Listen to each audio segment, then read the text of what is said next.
ne sais pas ce que doit faire une épouse. Moi, je crois que c'est un candidat qui est élu. Je ne crois pas que ce soit ni son conjoint, ni son épouse. Je pense que peut-être c'est un couple.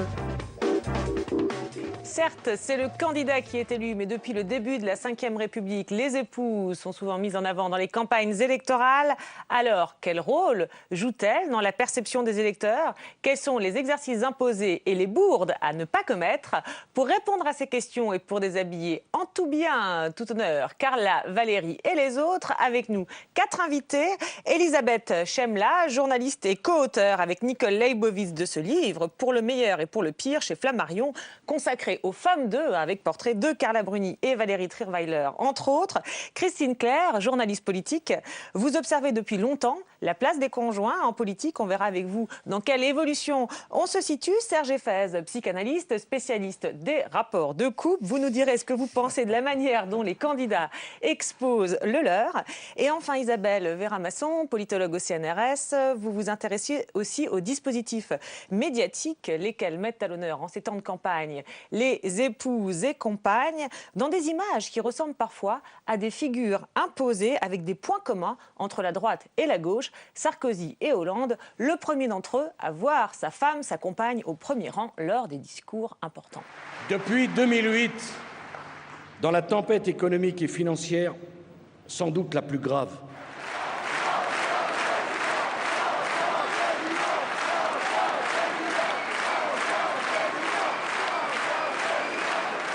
petite précision, comme on le voit sur ces images, on a remarqué que Valérie Trierweiler, compagne de François Hollande, jouait moins les groupies au premier rang que Carla Bruni. On y reviendra, mais ça ne l'empêche pas d'avoir droit à son petit bisou, elle aussi, après le discours. Jospin que vous avez aperçu, ah regardez ce baiser, c'est une belle image, c'est sa compagne. Il affectionne ce genre d'exercice, voilà, avec son épouse Carla. Voilà cette image, regardez-la. Voilà, c'est le petit bisou qui fait partie du rituel. Et puis en plus, de temps en temps, Carla Bruni participe au bain de foule. Et là, le moins que l'on puisse dire, c'est qu'on n'aimerait pas vraiment être à sa place. Regardez. Il a terminé cette heure de discours. Il peut là aussi se lâcher d'une certaine manière, aller réellement à la rencontre de ceux et celles qui sont venus assister à ce fameux discours cet après-midi. Il a tout de même un timing d'enfer parce que il y a un autre bain de foule qui l'attend, un autre événement sportif. Bref, voilà, il doit en même temps faire très attention et les gens qui sont là autour de lui font encore plus attention.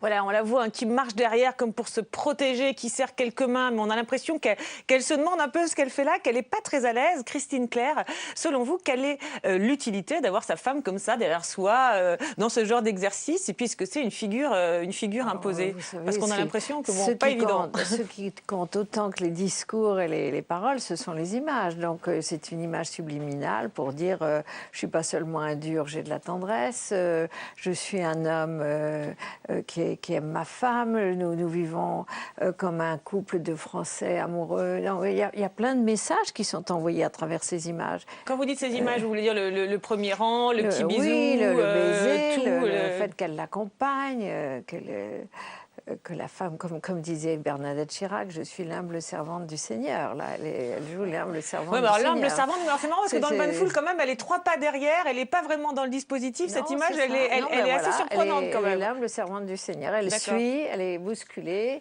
mais elle suit quand même son homme. Voilà. On dit souvent que les femmes de président n'ont pas vraiment de statut. Bah là, pour le coup, les femmes de candidats non plus, en fait, parfois. Parce que si on leur donne trop de place, c'est critiqué. Si elles n'apparaissent pas, on dit tiens, qu'est-ce qu'il a dans sa vie, quel genre de femme. Donc, évidemment, c'est un statut très difficile à tenir. Et alors, Elisabeth Chemla, vous, donc, dans votre livre, vous faites le portrait de Carla Bruni et de Valérie Trierweiler. Ce qui est surprenant, ce qui est étonnant, en fait, ce qui est frappant, c'est qu'on les voit, elles, les deux, à chaque fois au premier rang. Alors, on verra que ce n'est pas le cas des autres femmes de candidats. Ce sont essentiellement au PS et à l'UMP qu'on leur donne cette place. Est-ce que vous pensez qu'elles sont contentes d'être là, ou alors est-ce qu'elles se plient à cet exercice imposé, comme dit Christine Clair, sont un peu obligées de s'y plier?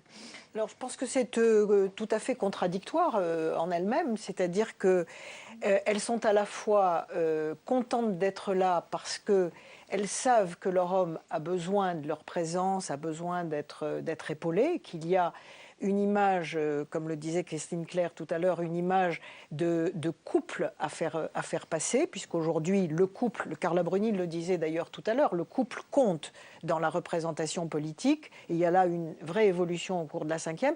Et puis en même temps, je crois qu'elles n'ont pas du tout envie, parce que ça n'est pas un rôle très sympathique. Il faut donc elles le font contraintes et forcées, selon vous? Je pense qu'elles le font en partie contraintes et forcées. Pour Carla Bruni, avec qui j'ai eu l'occasion de discuter de ça par téléphone, puisque c'est Nicole Lebovitz qui a fait votre co-auteur, son portrait, voilà. le co-auteur, elle me disait je ne peux pas faire autrement, mais il faut le faire parce qu'il a besoin que ce soit comme ça. Et je pense que Valérie Trierweiler est elle aussi probablement plus ou moins à l'aise avec ce rôle-là. Et en même temps, on le voit sur le visage de l'une comme de l'autre, elles ont des petites mirettes dans les yeux, quoi. Elles sont quand même émerveillées de ce qui se passe pour leur homme. Oui, c'est vrai, qu'il est beau là. Alors sachant qu'il y en a quand même une mais c'est intéressant parce elles sont pas tout à fait dans la même posture non plus. On y reviendra. Mais alors vous dites que c'est de plus en plus important, effectivement, le couple, etc. En même temps, c'est frappant parce qu'en reprenant les images pour préparer l'émission, les images des meetings, Jean-Luc Mélenchon, on voit pas son épouse ou sa compagne, Philippe Poutou non plus, Marine Le Pen, son compagnon très peu. François Bayrou. Parce qu'ils ne sont pas susceptibles d'être élus. Ah, voilà. Ah bon?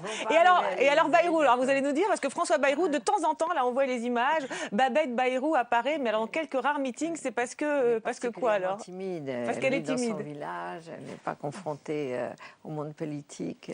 Donc ce que vous dites, c'est qu'en fait, il faut montrer l'épouse quand on est susceptible d'être élu, sinon ça vaut pas la peine. Sinon, c'est pas la peine de l'embêter si elle n'en a pas envie. Sauf si elle, ça l'amuse. Mais... Isabelle Vera-Masson, sur ces images, parce qu'on pourrait dire aussi effectivement que dans les deux grands partis, la place de la compagne, ça fait partie du show médiatique. Vous pensez que c'est une question de statut médiatique aussi du candidat? Alors, nous avons fait ce qu'on appelle une analyse de réception. C'est-à-dire qu'on a fait venir des gens et on les a interrogés sur des images des candidats et en particulier sur leur vie personnelle. Et nous avons rencontré plusieurs personnes qui nous expliquaient que pour eux, c'était important de connaître l'épouse, pas simplement parce que c'était une manière d'incarner la famille et que savoir que le président de la République était un homme qui avait une vie normale, vivant avec une autre femme, ayant éventuellement des enfants, ça signifiait pour eux une sorte de stabilité et une envie de faire confiance. Et donc c'est quelque chose qui compte et apparemment les hommes politiques le savent et en jouent. Mais alors même, parce que là on voit que ce sont surtout, là dans tous ces meetings, c'est des images muettes, elles ne parlent pas beaucoup, elles sont vraiment là pour faire de la représentation. Oui, on est dans le signe, comme disent les sémiologues. C'est-à-dire qu'on donne un signe, j'ai une femme, je suis sérieux, j'ai éventuellement une famille, et c'est pas la peine de dire des mots, leur visage apparaît, ça suffit. D'accord. Ça va vite. Alors Serge Effès, le spécialiste du couple, votre regard sur ces images et puis sur l'attitude des deux femmes là, parce qu'effectivement... Oui. Non, mais déjà sur le signe, comme vous dites, le baiser sur la bouche, le signe du baiser sur la bouche dans notre culture, c'est un truc formidable. C'est dans tous les contes d'enfants. Si, chez Hollande aussi, il lui fait un bisou. Si, sur la bouche. C'est un peu rapide, mais on le voit. C'est chez François Bayrou qui se font le bisou sur la joue. Attention, nous aussi, le signe, on les a étudiés. Allez-y. Qu'est-ce qui constitue un prince, un roi, un seigneur, comme vous dites dans les contes d'enfants? C'est le prince qui embrasse la princesse endormie et qui l'éveille à la vie et qui la fait venir au monde. C'est des images très très fortes. Donc ces hommes qui sont en passe de devenir des hommes extrêmement puissants, qui le sont déjà en descendant dans l'arène et en embrassant leur compagne sur la bouche, eh bien ils nous disent cela. Je suis le roi, je suis le prince, je suis le seigneur et je règne sur mon royaume comme je règne sur cette très belle femme que j'embrasse sur la bouche. C'est une image extrêmement forte. Imaginez l'inverse. Ségolène Royal, elle est à la tribune, elle va être présidente, elle descend dans l'arène, elle embrasse François Hollande qui est là et qui est assis, elle l'embrasse sur la bouche. Elle l'aurait embrassé dans le passé. Vous savez, oui, elle l'aurait embrassé dans le passé. Ça n'a pas du tout le même impact, ça n'a pas du tout le même effet. Ça, c'est vraiment quelque chose de très masculin, de très machiste, de très genré, on pourrait dire aujourd'hui, qui est de dire, voilà, non seulement je suis un candidat, mais je suis un homme dans toute sa puissance et dans toute sa force. D'accord, le mythe du prince charmant. Oui, Elisabeth Semlage, vous voyez froncer les sourcils. Non, je ne fronçais pas les sourcils. Je pense que si c'était Ségolène Royal, comme on le disait, qui faisait la même chose, 2007. Moi, j'ai l'impression que ça aurait le même impact. J'en suis pas sûr. Oui, je sais. Mais non, ce que je voulais dire surtout, c'était que je crois qu'il y a un couple qui a tout changé du point de vue de ce qu'il faut faire pour des candidats susceptibles d'être présidents. C'est le couple Barack et Michelle Obama. Il y a un avant et il y a un après. Tout ce que l'on voit aujourd'hui de Sarkozy et de Hollande, c'est vraiment toutes les leçons tirées de ce qu'a été le couple Obama. C'est-à-dire, dans par la exemple, on campagne vient il y a d'observer 4 là ans. le petit bisou. Ce qu'était le couple Kennedy aussi, quelques Attendez, années avant, quand même. le bisou sur la bouche, le bain de n'avait foule plus été. ensemble et tout, ça, c'est des choses qui Oui, sont... oui. Pourquoi? Parce qu'avant, Mais parce qu'en réalité, même si en effet on on peut repartir vers Kennedy, mais Kennedy c'était les années oui, 60, non, mais on est quand même très très loin. Oui, mais alors quoi? En quoi, Parce que les époux Obama ont fait campagne ensemble.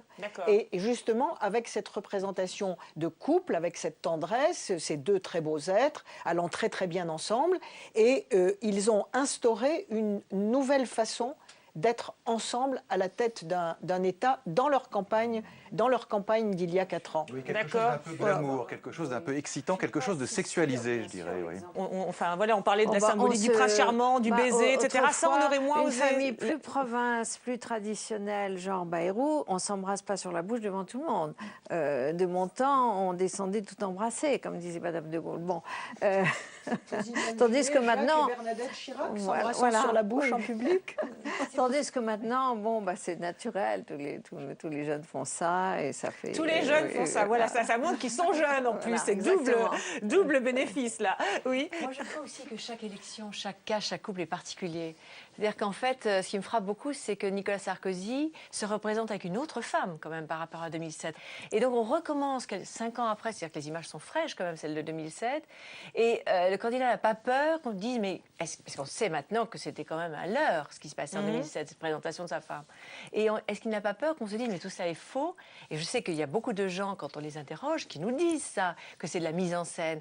Autre mise en scène, oui, pour François Hollande, oui. il a un autre problème par rapport à sa femme. C'est-à-dire que lui aussi, il avait une femme en 2007 et il doit se démarquer de cette femme-là de manière publique. Donc à chaque fois, je crois qu'il y a une autre histoire qui se tisse, un autre cas, et on ne peut pas rentrer tout à fait dans la généralité. Alors, la femme d'avant, justement. Alors, pour Nicolas Sarkozy, quand même, il a tenu un discours là-dessus. Il nous explique effectivement quelle est la place de Carla Bruni. Et c'est vrai qu'elle, depuis le début, eh bien, elle est dans le rôle de la femme amoureuse. Elle ne cesse de l'occuper. Et dans cette campagne des images, ne cesse de nous le rappeler. Par exemple, alors, il y a eu ce petit baiser volé dans les coulisses de TF1, enfin sur le plateau, pendant la diffusion d'un reportage. Elles ont fuité sur Internet, mais elles sont très en phase avec d'autres images qu'on a vues quelques jours plus tard sur France 2, l'arrivée du couple main dans la main pour l'émission Des paroles et des actes. Petit extrait. On va parler des images fortes, parfois controversées, du quinquennat, et on va parler bien sûr du projet. Et puis il y aura, vous l'avez dit, le débat très attendu, et c'est donc Laurent Fabius. Voilà, arrivé donc devant les caméras, et puis pendant l'émission, Carla Bruni reste dans la loge, mais elle était très présente dans la bouche du candidat. Je vais vous dire une chose, à la différence de 2007. 2007, j'ai fait une campagne où, pas un moment de la campagne, je n'ai été heureux à titre personnel. 2012, pas un moment de la campagne, j'ai été malheureux à titre personnel. Voilà, c'est ça le message. Maintenant, il est heureux, alors qu'en 2007, il était malheureux. Nouvelle femme, nouvelle vie, nouveau bonheur. Quand même, il disait il y a quelques semaines devant des journalistes, en faisant une espèce de mea culpa, qu'il avait peut-être trop montré son bonheur, trop communiqué sur ce bonheur. Et puis là, on voit finalement que ça n'a pas changé. Pourquoi, selon vous, Christine Claire, il ne peut pas s'empêcher? Ou alors il pense que finalement, stratégiquement, c'est pas mal? Oui, mais là, il n'entre pas dans les détails, il ne montre pas sa petite fille. Tout ça est mesuré, j'allais dire, au millimètre près, je crois. aussi, j'ai pas changé. Oui.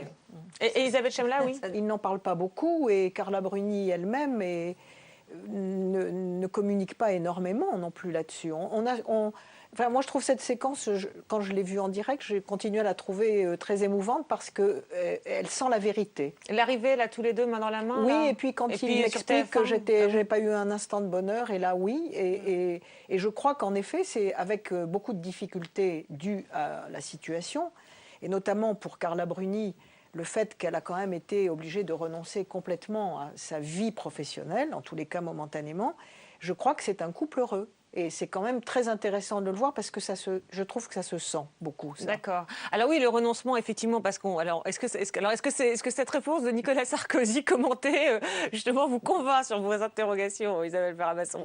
Je crois que les Français n'aiment pas forcément voir leur président heureux, que Nicolas Sarkozy l'a compris et qu'il ne peut pas s'empêcher de dire quand même qu'il est heureux. Donc je crois qu'il est profondément sûrement heureux et qu'il n'a pas changé, justement. C'est-à-dire au moment où il dit j'ai changé parce que je suis heureux, il nous montre qu'il n'a pas changé puisqu'il ne peut pas s'empêcher de dire qu'il est heureux. Donc il est là dans une contradiction qui, comme son...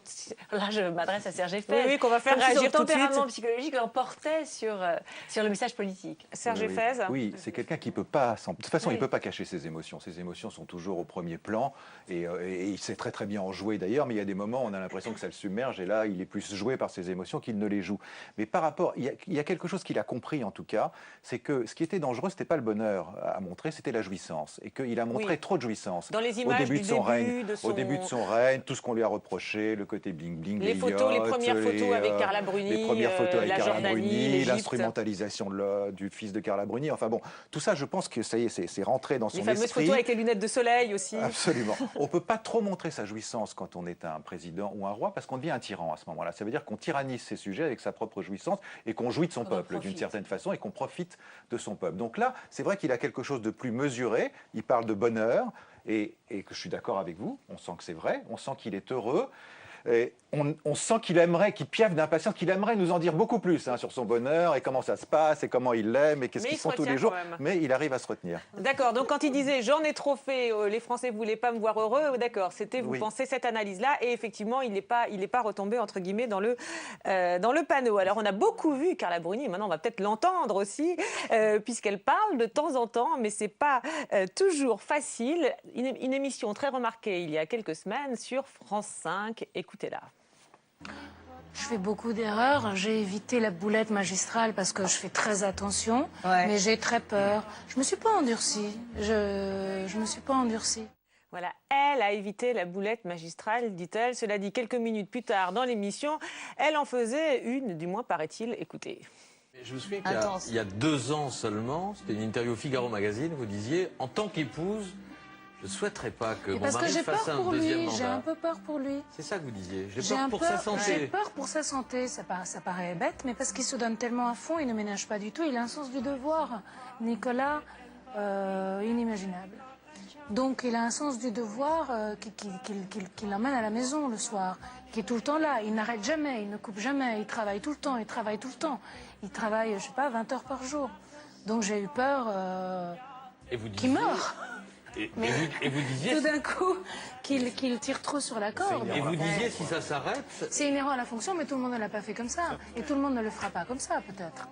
Alors, oulala, que n'avait-elle pas dit, elle, la femme d'un président, candidat, mais président aussi, évoquer sa santé, sa maladie, hein, hop, la boulette, est-ce que là, elle la fait pas, il n'y a pas un petit côté acte manqué? Enfin, on peut se poser la question quand on voit ces images, non? Elle est tellement touchante quand elle dit ça, on dirait toutes les femmes du royaume, enfin toutes les femmes d'un cadre qui va travailler, qui bosse 12 heures par jour et qui revient crever le soir, elles vont vous dire la même chose. J'ai peur pour lui. Bah évidemment, j'ai peur pour lui, il faut qu'il se ménage, il faut qu'il travaille un petit peu moins.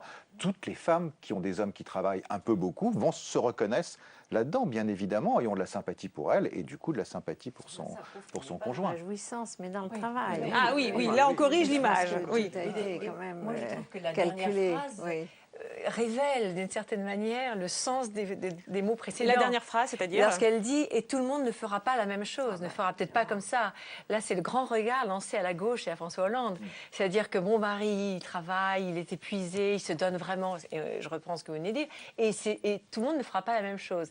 C'est-à-dire qu'elle reprend le discours politique quand elle dit ça, comme si elle voulait signifier, vous voyez tout ce que j'ai dit avant, et politique. Mais alors justement, Christine Claire, parce que ça pose... Ça très préparé. Oui, mais alors justement, Christine Claire... On les retrouve déclinés ensuite dans d'autres discours. Oui, mais alors justement, la question, parce que là, cette émission, on lui a reproché d'avoir évoqué la mort, la maladie. Normalement, ça se fait pas, mais en même temps, on a l'impression que c'est préparé. Est-ce qu'on le lui a reproché ou pas? Ça se fait toujours.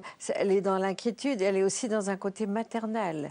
Et on aime que la femme du président soit maternelle, puisque finalement, on vient vers elle avec des plaintes, avec des problèmes d'emploi, de santé, de vieillesse, de logement. Donc, il faut qu'elle se préoccupe de la santé des autres. Et on se dit, si elle se préoccupe tant de la santé de son mari, elle ne doit pas être insensible à la santé des Français. Des autres. Mais donc, alors, il faut qu'elle ait une figure maternelle et compatissante. Oui, mais là, mais là, vous dites effectivement, c'est votre thèse, mais est-ce qu'on se demande du côté de chez Nicolas Sarkozy, parce qu'on voit bien que le rôle de Carla Bruni pose parfois problème. Il trouve, d'ailleurs, elle a fait quelques bourdes qu'on lui a reprochées. C'est évident que beaucoup de choses ont été réfléchies et écrites d'avance.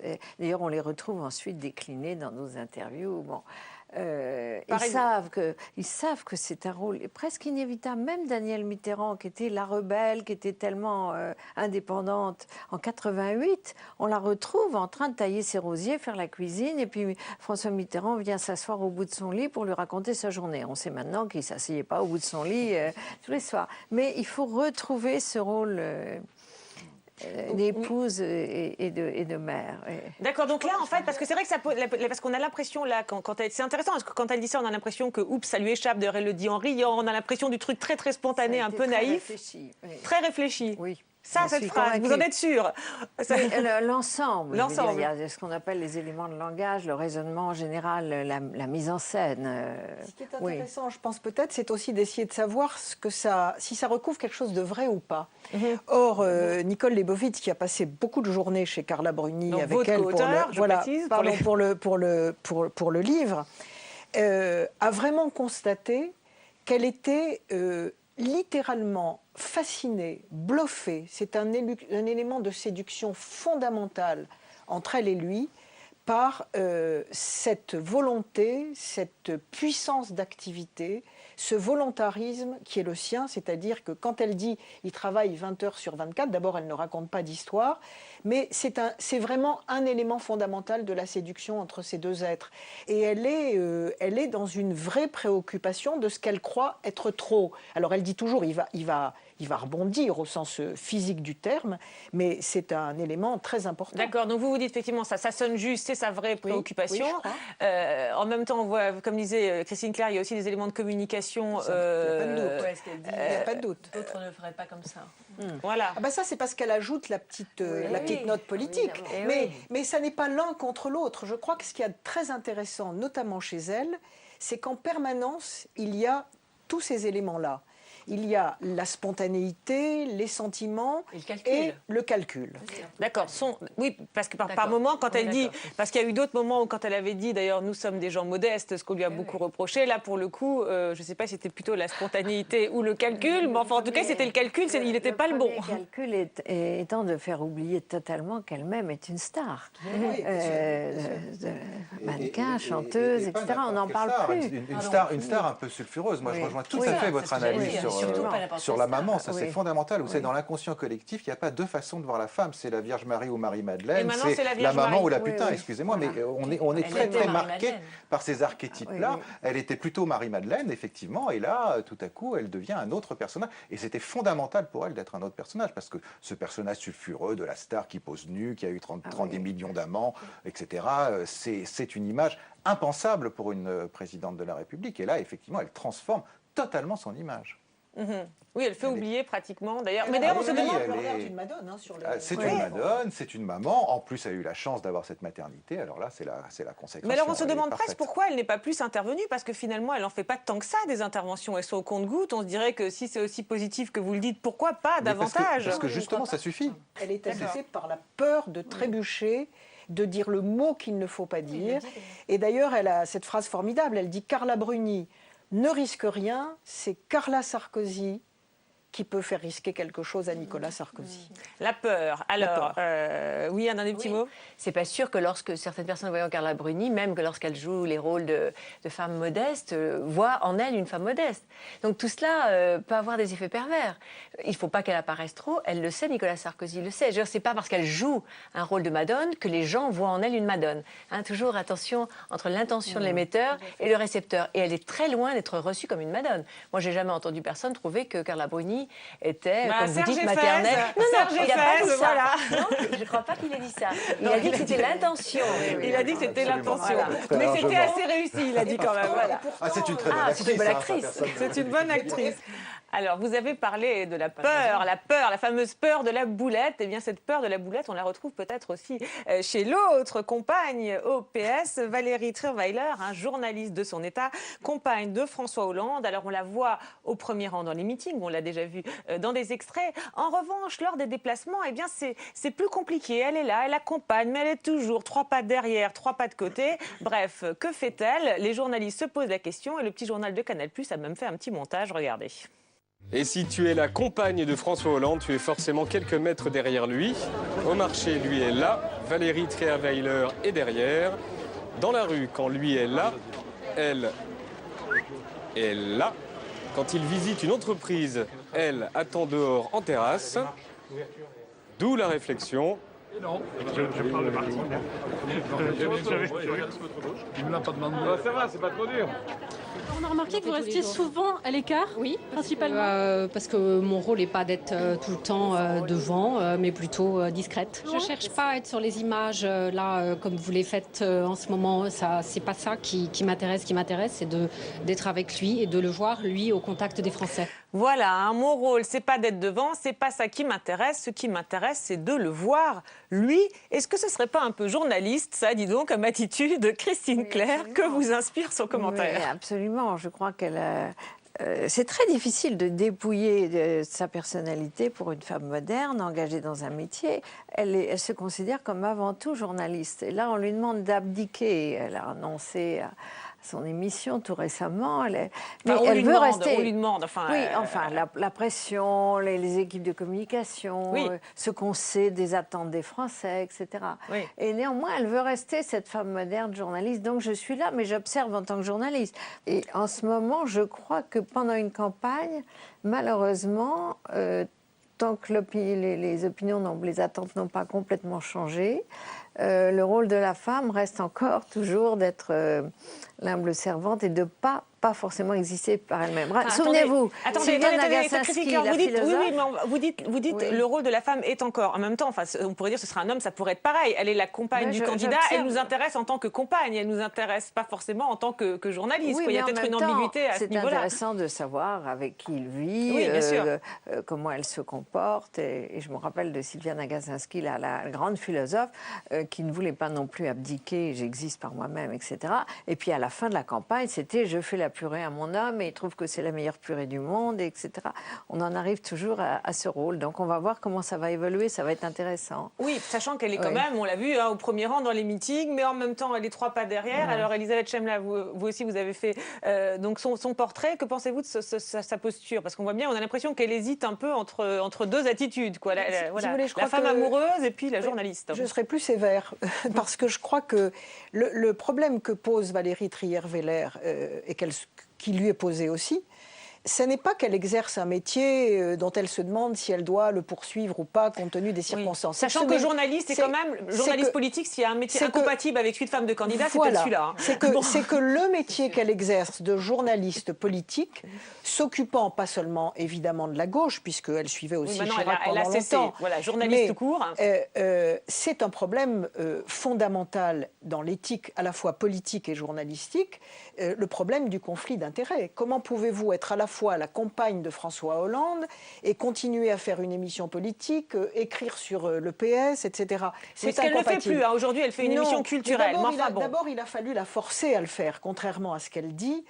Son patron Genestar l'a obligée à voir la vérité sur cette contradiction et à renoncer. En 2005. En 2005. Et encore aujourd'hui, elle a du mal. Quand elle dit « je suis journaliste », moi je comprends parfaitement qu'on dise que l'on se sente journaliste. Mais elle ne veut pas trancher. Elle essaye en fait de préserver en même temps une position d'aujourd'hui, peut-être celle de l'après si jamais Hollande n'est pas élu, toutes choses qui sont parfaitement compréhensibles du point de vue humain, mais qui brouillent terriblement l'image, et encore plus quand ça s'accompagne d'une sorte de, je dirais, d'ostracisme et de volonté de ne pas répondre, ce qui a été notre cas, aux confrères et aux consoeurs qui essayent tout simplement de raconter qui elle est, parce que, comme on le dit depuis le début de cette émission, la compagne de l'homme politique susceptible d'être président de la République, eh bien, c'est quelqu'un sur qui, démocratiquement, les Français ont le droit de savoir un certain nombre de choses.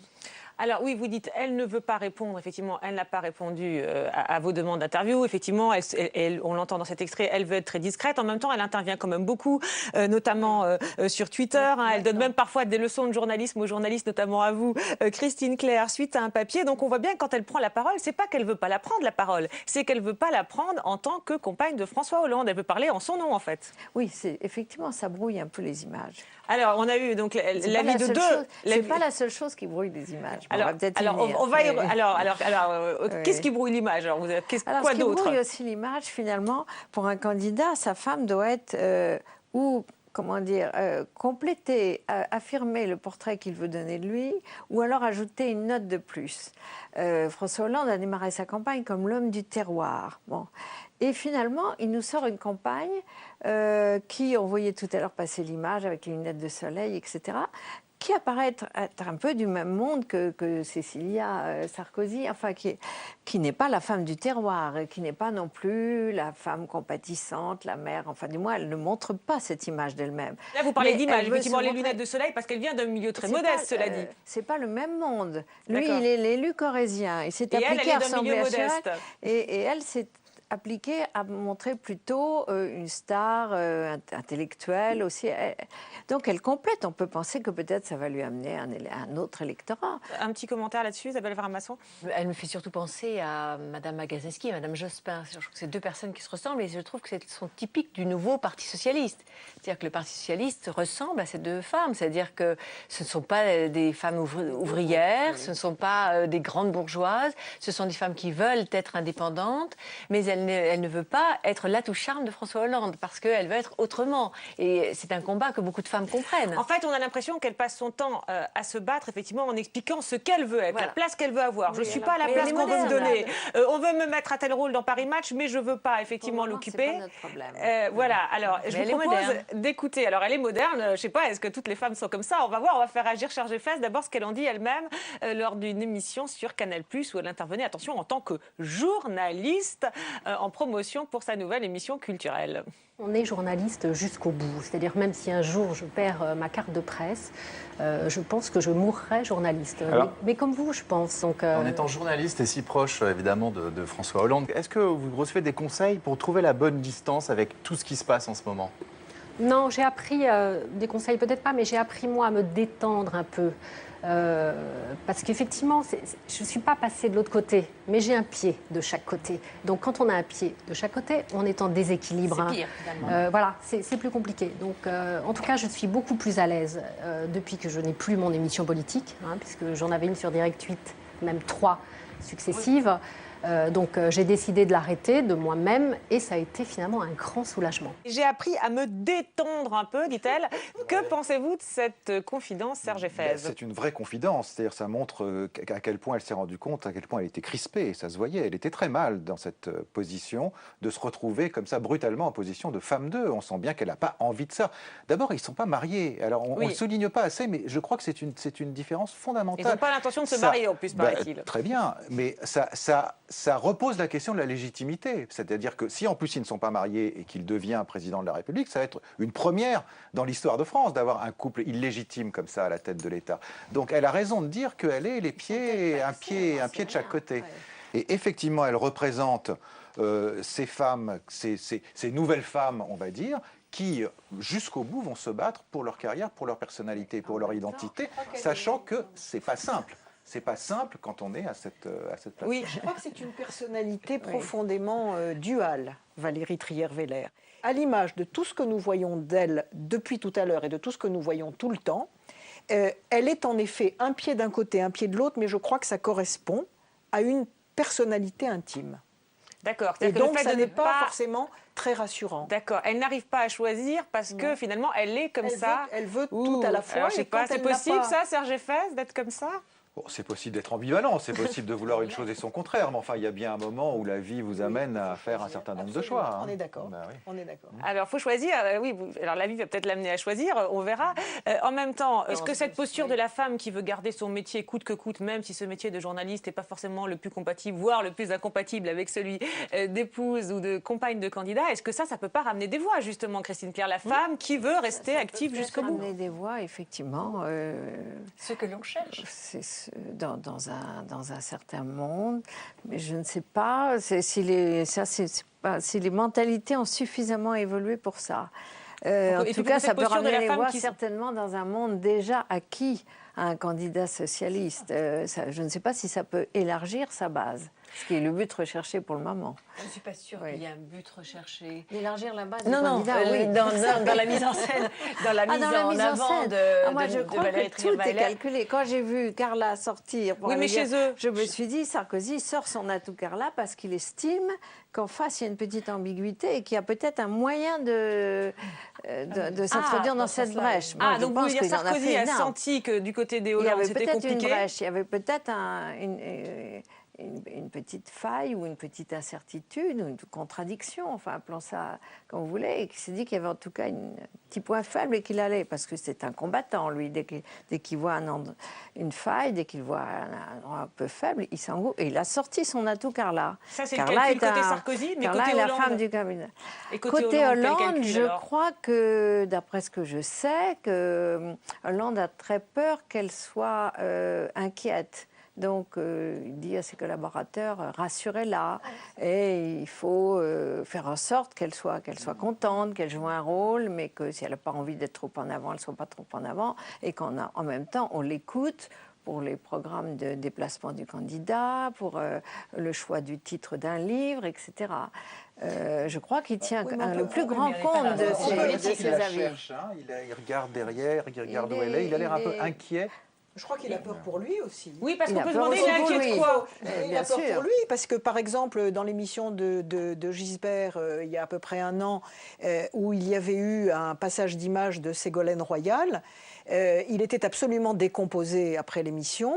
Et en fait, quand on lui a demandé pourquoi, il a dit, mais parce que vous avez passé Ségolène, et alors c'était dans le cadre des images politiques. Il dit, oui, mais vous ne vous rendez pas compte, parce que c'est moi qui rentre à la maison après, et donc je sais ce qui va se passer. Je crois qu'il a peur, lui aussi. C'est un... Il aurait peur de la jalousie de sa nouvelle compagne. De sa nouvelle compagne. Comme il avait probablement d'ailleurs peur de la précédente. Serge Effès, quand vous disiez qu'il avait peur sur les images, est-ce que c'était à ça que vous faisiez référence, ou alors tout simplement à la peur, que fait-elle, où est-elle? Enfin, c'est vrai que si elle est dans tous les déplacements 3 pas derrière... Oui, non, qu'il a peur pour leur relation. Il veut qu'elle soit heureuse. Donc il a peur, effectivement, que quelque chose se passe mal, que quelque chose la froisse, que quelque chose la crispe encore plus dans cette position. On sent un homme très amoureux, quand même. Donc voilà, c'est un homme qui, effectivement, cherche à ménager les choses. En plus, l'image de Ségolène Royal, quand même, qui est là et qui est toujours très présente, même si c'est vrai qu'on l'a beaucoup escamoté ces derniers temps, Ségolène Royal. On a l'impression qu'elle a un peu disparu de la scène. Et c'est sans doute pas pour rien, mais on voit bien qu'il y a comme ça une potentielle rivalité qui est toujours mise en avant et qui est toujours montrée, et qu'il est un peu coincé entre les deux et qu'il essaye de ménager les choses du mieux possible. La brèche qu'a repérée Nicolas Sarkozy, vous disiez. Alors, pour finir, vous avez comparé Sylviane Agacinski et Valérie Trierweiler. Alors, pourquoi? Je vous propose de revoir quelques images, justement, de la femme de Lionel Jospin en 2002, qui, elle aussi, voulait garder son indépendance. Sylviane qui rend hommage aux victimes new-yorkaises du 11 septembre, ou encore en balade sur les plages de l'île de Ré, c'est avant tout Sylviane Jospin. Pas facile donc de s'y retrouver lorsqu'elle réapparaît sous les traits de Sylviane Agacinski. Sophie, voilà, je savais que j'en avais. Sylviane Agacinski. Depuis un peu plus de 7 ans qu'elle est devenue Madame Jospin, Sylviane est aussi restée Madame Agacinski, philosophe et écrivain. Alors ce n'est pas l'aventure de Matignon depuis 97 qui pourrait bouleverser les choses et par exemple l'empêcher d'aller comme avant bûcher à la bibliothèque. Pourquoi je ne pourrais pas? Mon mari me laisse beaucoup de temps. Parce qu'il est très pris lui aussi. Voilà, cela dit, elle blague hein, quand même. À la différence, en revoyant les images, c'est du second degré, non? Oui, alors, question, voilà, tour de table. Est-ce que finalement la comparaison vaut tant que ça? Et si oui, jusqu'où? Et puis quand même, bon, Sylviane Agacinski avait été très critiquée en 2002. Alors c'est quand même surprenant que Valérie Trierweiler ait choisi comme modèle Sylviane Agacinski. Pourquoi? Christine Claire, Elisabeth Chemla? Mais peut-être qu'elle rassure. Elle est la seule finalement à avoir eu cette expérience de femme ayant une profession pendant que son mari est candidat. Donc je pense que c'est une première qui rassure. Oui. Je pense que c'est... que c'est pour ça. C'est-à-dire que elle a l'impression que, en écoutant ses conseils et ses préceptes, elle écoute les conseils et les préceptes d'une femme qui se trouve dans la même situation qu'elle, et donc celle qui est la mieux à même de la conseiller. Mais elle n'a pas l'air de comprendre encore que philosophe, je ne vois pas en quoi c'est gênant pour le candidat et pour l'image du couple, mais que journaliste, en affirmant l'être toujours jusqu'à sa mort, ce que je comprends parfaitement, et d'avoir en même temps un bureau au siège de campagne du candidat, il y a quand même quelque chose qui ne va pas, et je ne crois pas que Sylviane Agacinski lui aurait recommandé ça, personnellement. Oui, alors on ne sait pas quels conseils elles se sont donnés, voilà, du moins on n'est pas nous dans la confidence. En tout cas, c'est un modèle de personne très autonome. Sylviane Agacinski, elle écrit des livres qui sont reconnus dans le monde entier, elle participe à des colloques, enfin bon, c'est un personnage intellectuel incontestable et incontesté qui n'a rien à voir avec l'image de son mari. Elle a fait sa carrière toute seule avec les sujets qui l'intéressent. On peut imaginer que c'est un modèle intéressant pour Valérie Trierweiler quelle est la meilleure reconversion pour une journaliste quand elle ne peut pas être journaliste? C'est sans doute de devenir écrivain et c'est sans doute d'écrire des livres qui eux-mêmes vont faire leur carrière. Mais alors ce que vous nous dites là, c'est que le modèle, ce n'est pas tellement le modèle compagne ou femme de candidat, c'est le modèle pour elle, le modèle de femme en fait. Oui, elle s'identifie. C'est un modèle de femme qui peut rester elle-même tout en étant compagne d'un candidat.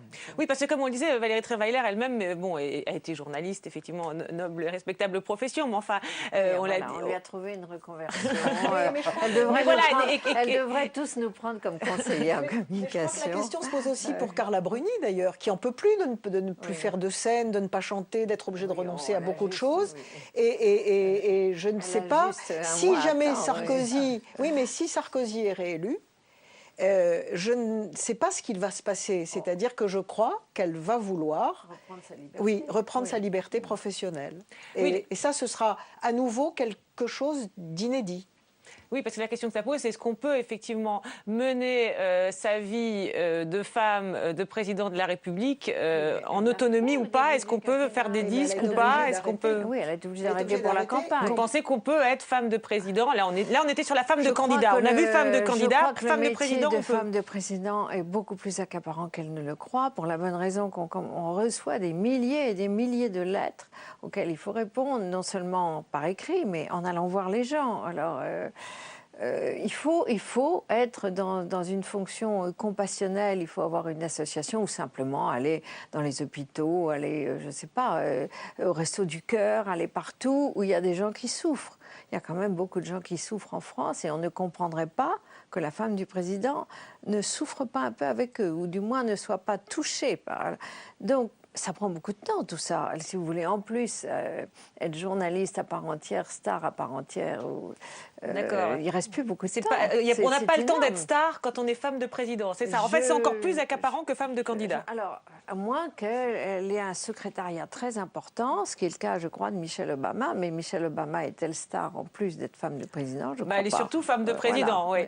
Oui, un petit mot de la fin sur justement la compatibilité des métiers et du statut de femme de président encore plus accaparant. J'ai envie de généraliser au statut des femmes d'une manière générale. Et je crois que les femmes ont du mal à trouver leur place dans la société entre leur désir de réussir, leur désir d'exister en tant que telles, et puis des choses assez archaïques qui les retient à la maison, que ce soit les enfants, le plaisir de faire le bonheur de leur mari, de leur réussite. Et on est en plein dans une histoire moderne, quelle que soit d'ailleurs la droite ou la gauche. On aimerait enfin avoir un époux de présidente pour voir qu'est-ce que c'est que la fonction d'un époux de président. Oui, voilà, pour voir si c'est quelque chose d'archaïque lié aux femmes ou si c'est juste effectivement le couple. Ou juste le couple, tout simplement. Merci à tous les quatre. Merci à Marie Lebon et à Quentin Fichet qui sont levés tôt pour m'aider à préparer cette émission. Merci à Laure Alice Hervé qui s'est couchée tard pour la montée. On se retrouve la semaine prochaine à l'antenne et tous les jours sur le site de Public Sénat pour voir et revoir tous les désamis en ligne. C'est la grande injustice et la grande inégalité entre les deux. On n'est pas plus sexy parce qu'on a le pouvoir quand on est une femme, tandis qu'on est beaucoup plus sexy quand on est un homme. Alors maintenant, ce qui est vrai aussi, c'est qu'il n'y a pas eu jusqu'à présent dans le paysage de femmes très sexy au pouvoir, sauf Edith Cresson.